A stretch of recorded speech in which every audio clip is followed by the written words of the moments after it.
Dr. Ambedkar, do you think democracy is going to work in India? No. Except in a formal sense, if you want. What do you mean? The real, I mean, the paraphernalia of democracy, full-period elections, prime ministers, and so on and so on. Well, but elections are very important. No. Elections are important provided they produce really good men. But aren't they important because they're allowed to change a government? I mean, it's better to change peaceably than not. Yes, but who has got the idea, you see, that voting means change of government? Nobody has. People have no consciousness. And our electoral system, you see, is of a sort which never allows the man to choose the candidate.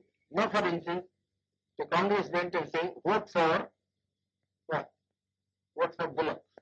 Yes. Isn't it? Yes. Well, the man never cared who represented the Bullock. Whether it was a donkey who represented the Bullock, you see, or a very educated man who represented the Bullock. He simply voted for the Bullock. Well, but that's common to many party systems. But what do you mean by in a formal sense? You mean that in a fundamental sense, democracy will not work. For the simple reason, we have got a social structure which is totally incompatible with parliamentary democracy. What do you mean that it's based on equality, inequality, or it is based on inequality? And therefore, unless you can get rid of the caste system, you don't think the social structure got to be altered. I'm quite prepared to say, well, it will take some time for the social structure to be altered if you want to do it in a peaceful way. Yes. You see? But then somebody must be making the effort to change the social system. But your Prime Minister and others make a lot of speeches About against the caste system. these endless speeches, you see, when Carlyle was presented with a set of volumes by Spencer, Yes. you see, he said, oh, this endless speaking acts in Christendom. Well, it's the same sort of, one is sick of speeches. We like to have action. Well, what action do you want? Some program, you see, some machinery by which the thing could be altered, some action. Well, but supposing it doesn't work, what alternative do you see? Well, there's no the alternative, as I think, is some kind of communism. Why do you think that would help the country more? Would it raise the standard of living anymore? Yes, it does. Undoubtedly.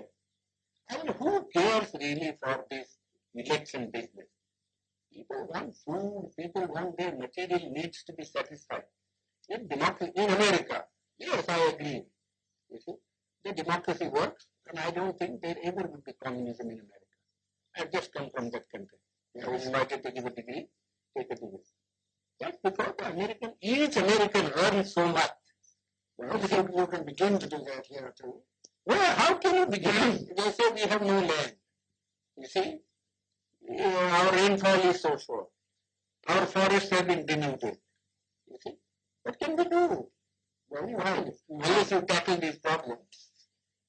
But you think, I don't think the present government would be able to tackle these problems. well, the communists would wipe out more people than That doesn't matter to my mind.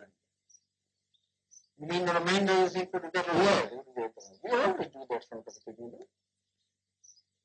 But in this country, Yeah, we always do. I mean, in war, you kill people, don't you? You are not sorry because you have killed so many people. Because you find it necessary necessary to do so in order to safeguard your interest. and you really feel that this system is likely to collapse. Yes, I think that How soon? pretty soon, probably. My own people, very impatient. And I judge by my people. You see? Who have the lowest rung of the strata. You see, if the foundation of a building begins to collapse, it is first the lowest strata that collapses. Do you think you mean by our own people, the untouchables? Now, are the communists working among them? No, they are not. Champion of the Hindu minorities, Dr. Ambedkar, Labour member of the Government of India, is received by the Committee of the All India Scheduled Castes Federation on the occasion of their third annual conference in Bombay.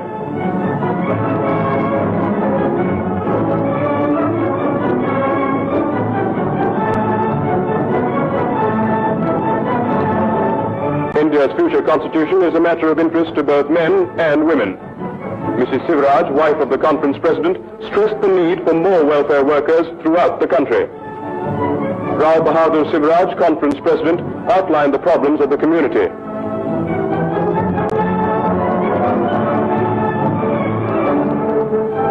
Over 30,000 people, including a large number of delegates from all over India, were present to hear Dr. Ambedkar. He spoke for almost 40 minutes, explaining in detail his proposals for a united India and the solution of the communal problem.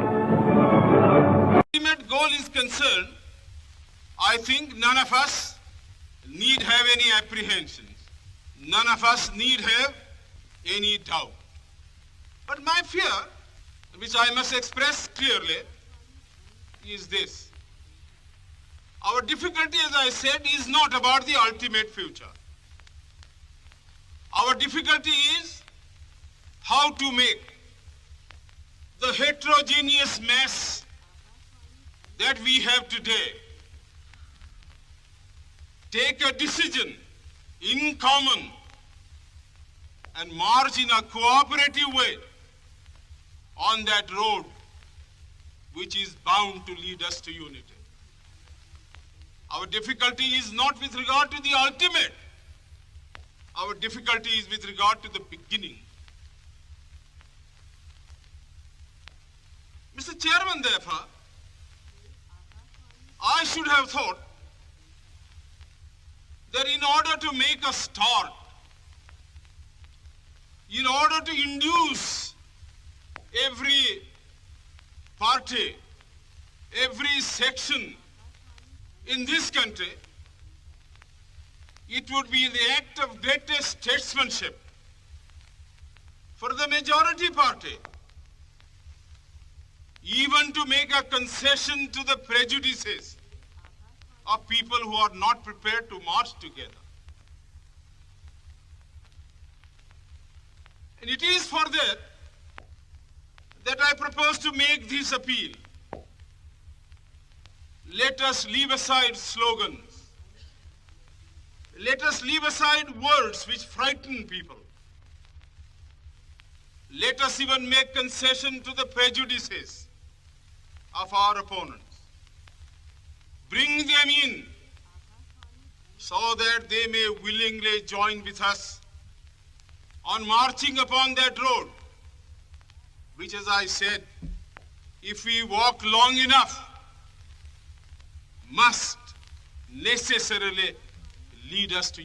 जो कुछ मैं कर पाया हूं वह जीवन भर मुसीबतें सहन करके विरोधियों से टक्कर लेने के बाद ही कर पाया हूं।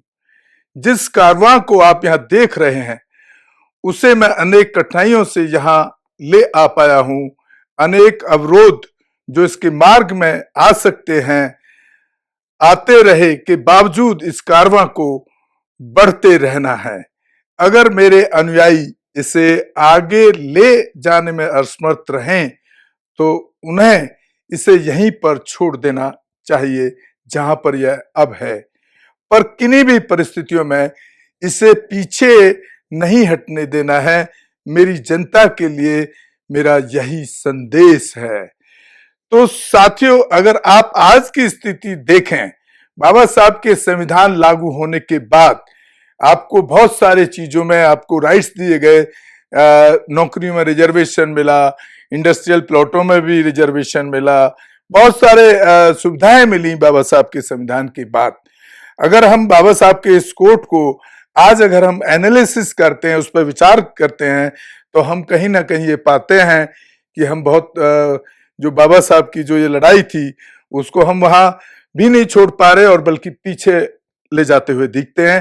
क्योंकि आज पूरे देश में जिस तरीके से हमारे बहुजन समाज पर अत्याचार हो रहा है और वहां पर कहीं पर भी वो अत्याचार ना रुक रहा है, ना उसमें न्याय दिलाने में कामयाबी दिखती है। तो एक बहुत बड़ी, मैं इसको कहूँगा, बहुजन समाज के लिए बड़ी विडंबना का विषय है और उनको इस पर सोचना चाहिए और बाबा साहब के विचारों और कोट पर ईमानदारी से चलने का काम करना चाहिए। गुलामी की लंबी जिंदगी से आजादी के कुछ पलों का जीवन कहीं अच्छा है। कार्य करने की वास्तविक स्वतंत्रता केवल वहीं पर होती है जहां शोषण का समूल नाश कर दिया गया है।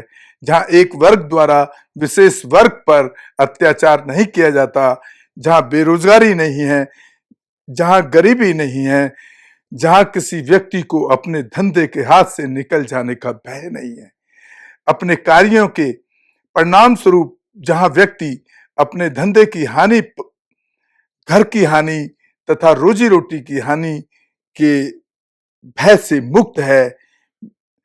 मैं अन्याय, अत्याचार, आडंबर तथा अनर्थ से घृणा करता हूं और मेरी घृणा उन सब लोगों के प्रति है जो इन्हें अपनाते हैं। वे दोषी हैं।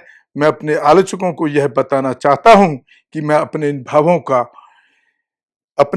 को अपना वास्तविक बल, सत्य पर चलो, सत्य का ही आश्रय लो, किसी दूसरे की शरण में न जाओ। जिस समाज में कुछ वर्गों के लोग जो कुछ चाहें वह सब कुछ कर सकें और बाकी वह सब ना कर सकें जो उन्हें करना चाहिए, उस समाज के अपने गुण होते होंगे, लेकिन इनमें स्वतंत्रता शामिल नहीं होगी अगर इंसानों के अनुरूप जीने की सुविधा कुछ लोगों तक ही सीमित है। तब जिस सुविधा को आमतौर पर स्वतंत्रता कहा जाता है उसे विशेषाधिकार कहना अधिक उचित होगा। तो जिस तरीके से देखिए, अब बाबा साहब यहाँ जो बताने की कोशिश बाबा साहब ने जो की है यहाँ पर लोगों को, वो यही कि कुछ लोग, जिस तरह से आप देख रहे हैं आज कि मात्र कुछ 15% लोगों तक पूरा देश का जो आर्थिक ढांचा है, सामाजिक ढांचा है, राजनीतिक ढांचा है, मात्र 15% लोगों पर उनका कब्जा है। तो यहाँ कहीं ना कहीं हम लोगों ने कुछ बाबा साहब के जाने के बाद, बाबा साहब को हमने खोने के बाद कुछ अच्छा काम नहीं किया है। राष्ट्रवाद तभी औचित्य ग्रहण कर सकता है जब लोगों के बीच जाति, नस्ल या रंग का अंतर भुलाकर उनमें सामाजिक भ्रातृत्व की सर्वोच्च स्थान दिया जाए। दलित युवाओं को मेरा यह पैगाम है कि एक तो वे शिक्षा और बुद्धि में किसी से कम ना रहें, दूसरे ऐशो आराम में ना पड़कर समाज का नेतृत्व करें, तीसरे समाज के प्रति अपने जिम्मेदारी संभालें तथा समाज को जागृत और संगठित कर उसकी सच्ची सेवा को राष्ट्र के संदर्भ में राष्ट्रीयता का अर्थ होना चाहिए। सामाजिक एकता की दृढ़ भावना अंतर्राष्ट्रीय संदर्भ में इसका आधार हो भाईचारा। निजी तौर पर मैं खुल्ला कहना चाहता हूं कि मैं नहीं जानता कि इस देश में किसी विशेष संस्कृति के लिए कोई जगह है, चाहे वह हिंदू संस्कृति हो या मुस्लिम संस्कृति या कन्नड़ संस्कृति या गुजराती संस्कृति या किसी भी इस तरह की भाषाई या क्षेत्रीय की संस्कृति हो। ये ऐसी चीजें हैं जिन्हें हम नकार नहीं सकते, पर उनको वरदान नहीं मानना चाहिए बल्कि अभिशाप की तरह मानना चाहिए। यानी कि यहाँ बाबा साहब का सीधा सीधा यानी कि राष्ट्र जो है वो सबसे ऊपर है, जो हमारी निष्ठा को डिगाती है और हमें अपने लक्ष्य से दूर ले जाती है। यह लक्ष्य है एक ऐसी भावना को विकसित करना कि हम सब भारतीय। चेतावनी, देखिए बाबा साहब भीमराव अंबेडकर ने एक चेतावनी भी दी थी। 26 जनवरी 1950 को हम अंतर्विरोधों के जीवन में प्रवेश करने जा रहे हैं। राजनीति में हम समानता प्राप्त करेंगे और हमारे सामाजिक और आर्थिक जीवन में असमानता होगी। राजनीति में हम एक आदमी को एक वोट एक कीमत के सिद्धांत को पाने जा रहे हैं। हम सामाजिक एवं आर्थिक जीवन में अपने सामाजिक एवं आर्थिक ढांचे के अंतर्गत एक आदमी एक कीमत के सिद्धांत को अस्वीकार करते रहेंगे। प्रतिरोधों के इस जीवन को हम कब तक वहन करते रहेंगे? हम अपने सामाजिक एवं आर्थिक जीवन में कब तक समानता को नकारते रहेंगे? अगर यह असमानता की स्थिति लगातार बनी रही तो राजनीतिक स्वतंत्रता खतरे में पड़ जाएगी। जितनी जल्दी हो सके इस अंतर्विरोध को खत्म करना होगा, वरना वे लोग जो इस असमानता को भोग रहे हैं राजनीतिक लोकतंत्र के ढांचे का, जिसे संविधान सभा ने बड़ी मेहनत से बनाया है, उखाड़ कर रख देंगे।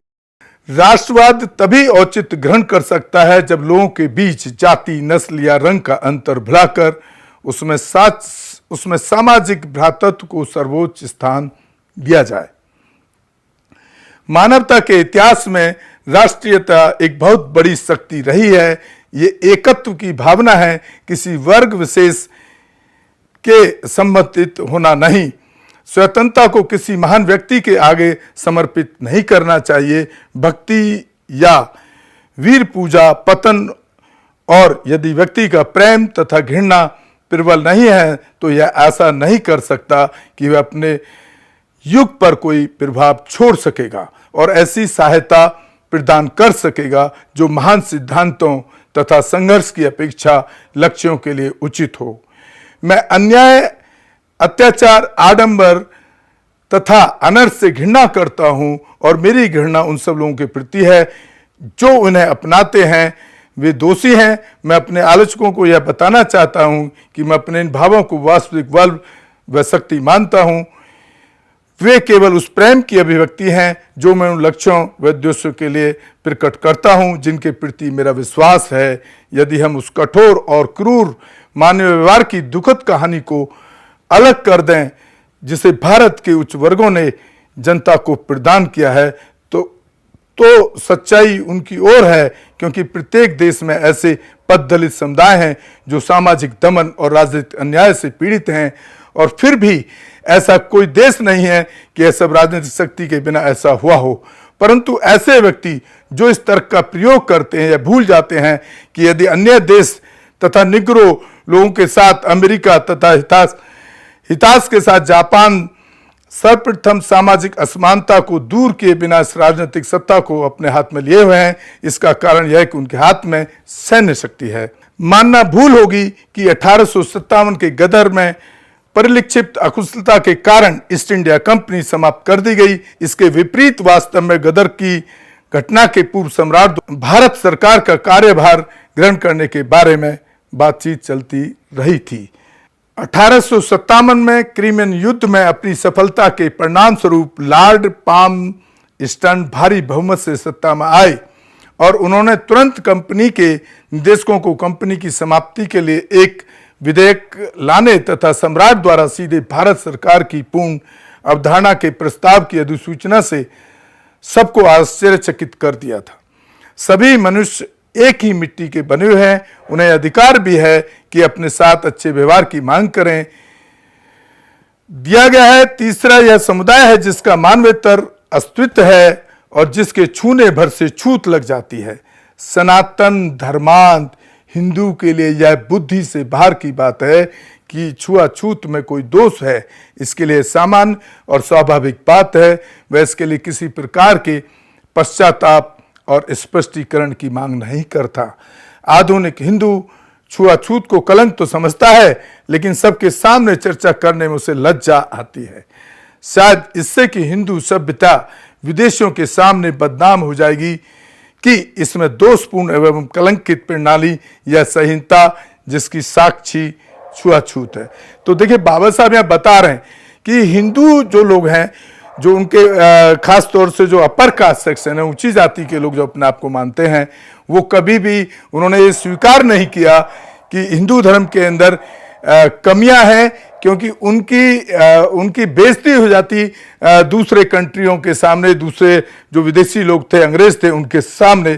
तो वो कभी भी अपने इस जो जातिवादी आतंक जो हिंदू धर्म के अंदर है और जो छुआछूत है, औरतों की गुलामी है, उसको वो आज भी एक्सेप्ट करने के लिए तैयार नहीं थे। तो बाबा साहब ने कितना बड़ा उस टाइम लड़ा होगा। इसका असली नाम कलंक होना चाहिए था। ऐसी सभ्यता को और कहा ही क्या जा सकता है। तो देखिए, अब बाबा साहब इस सभ्यता को, यानी हिंदू धर्म की जो सभ्यता और संस्कृति रही है, उसको एक कलंक का रूप देते हैं यहाँ पर, जिसने मनुष्यों का एक वर्ग पैदा किया जाए, जीविकोपार्जन के लिए अपराध वृत्ति की मान्यता प्राप्त है। एक दूसरा मानव समुदाय है जिसे मानव सभ्यता के युग में आदिम बर्बरता के साथ साथ फलने फूलने के लिए छोड़ दिया गया है। तीसरा वह समुदाय है जिसके मानवेतर अस्तित्व हैं, जिसके छूने भर से छूत लग जाती है। इसका असली नाम कलंक होना चाहिए था। ऐसी सभ्यता को और कहा ही क्या जा सकता है जिसने मनुष्यों का एक वर्ग पैदा किया। हिंदू सोसाइटी उस बहुमंजिली मीनार की तरह है जिसमें प्रवेश करने के लिए न सीढ़ी है न दरवाजा। जो जिस मंजिल पर पैदा हो जाता है उसे उसी मंजिल में मरना होता है। एक विद्वान और बुद्धिजीवी में महान अंतर है, उनका अलग संसार है। इनमें से पहले में अपने वर्ग की चेतना होती है और वह अपने वर्ग के हितों के लिए जीता है। दूसरा बुद्धिजीवी उस प्रकार के कार्य करने से मुक्त होता है और उसे वर्ग चेतना प्रभावित नहीं कर पाता। कोई भी मनुष्य विद्या, प्रयत्न एवं परिश्रम द्वारा बुद्धिमान और पराक्रमी बन सकता है। महान प्रयत्नों के बिना कुछ भी हासिल नहीं किया जा सकता। दुख निवारण के लिए बौद्ध धर्म का मार्ग ही सुरक्षित मार्ग है। बौद्ध धर्म पूर्णतः भारतीय है। गौतम बुद्ध ने केवल भारत के उद्धारक थे, बल्कि संपूर्ण मानवता के उन्नायक थे। जिस प्रकार अपने जीवन का खतरा उठाते हुए माँ शिशु की देखभाल करती है, बच्चे की देखभाल करती है, उसी प्रकार प्रत्येक व्यक्ति को सभी प्राणियों के प्रति अपार प्रेम करने के लिए मन बनाना चाहिए। उसे संपूर्ण विश्व के प्रति सद्भावना रखनी चाहिए। ऊपर नीचे और उस पार सभी के लिए उसके मन में घृणाहीन, शत्रुता रहित आबाद प्रेम होना चाहिए। ऐसा जीवन पद्धति विश्व में सर्वोत्तम है। भारत में राजनीतिक समानता की व्यवस्था तो हो ही गई है, किंतु अभी सामाजिक और आर्थिक जीवन में विषमताएं शेष हैं।